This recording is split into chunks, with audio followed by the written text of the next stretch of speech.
मसाजोगचे सरपंच स्वर्गवासी संतोष देशमुख आणि परभणी येथील स्वर्गवासी सोमनाथ सूर्यवंशी यांच्या कुटुंबियांना न्याय मिळवून देण्यासाठी धाराशिव येथील जन आक्रोश मोर्चामध्ये सहभागी भाजपा आमदार राणा जगजितसिंह पाटील यांनी आपल्या भावना याप्रमाणे व्यक्त केल्या आहेत। आज या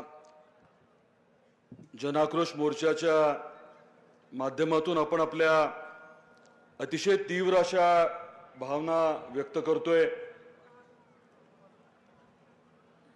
संतोष अण्णांना, सोमनाथजींना आदरांजली अर्पण करत जो अन्याय झालाय, अमानुष जे कृत्य झालंय, ज्यांनी केलंय त्यांना फाशी लागेपर्यंत आपल्यापैकी प्रत्येकाची जबाबदारी काही संपत नाही। माझी जबाबदारी सरकारच्या पाठीशी लागून लवकरात लवकर ज्यांनी हे दुष्कृत्य केलंय, अमानुष कृत्य केलंय, त्यांना फाशी लागेपर्यंत पाठपुरावा करण्याची जबाबदारी आज या मंचावरनं मी स्वीकारतोय। आपल्या सर्वांची खरं तर सगळ्यात महत्त्वाची जबाबदारी हीच आहे की लवकरात लवकर न्याय मिळावा। न्याय व्यवस्थेला पाठपुरावा करून लवकर न्याय मिळवून देणं, या बाबतीमध्ये आपण सर्वजण मिळून आहोत, एकत्र आहोत।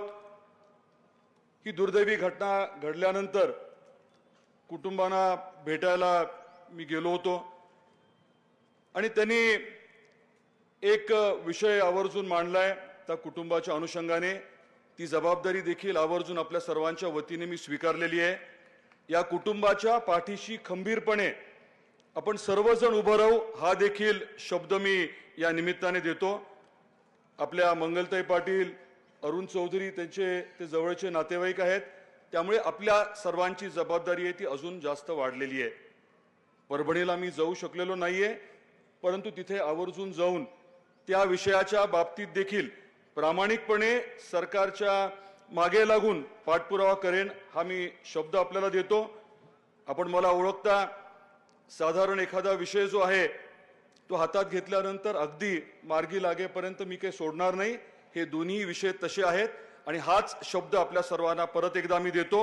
आपला जो जन आक्रोश आहे तो फक्त आक्रोश न राहता त्याच्यामधनं तुम्हाला अपेक्षित कृती होईल यासाठी प्रामाणिक प्रयत्न नक्की करेन। एवढंच बोलून मी थांबतो। धन्यवाद। NTV news Marathi.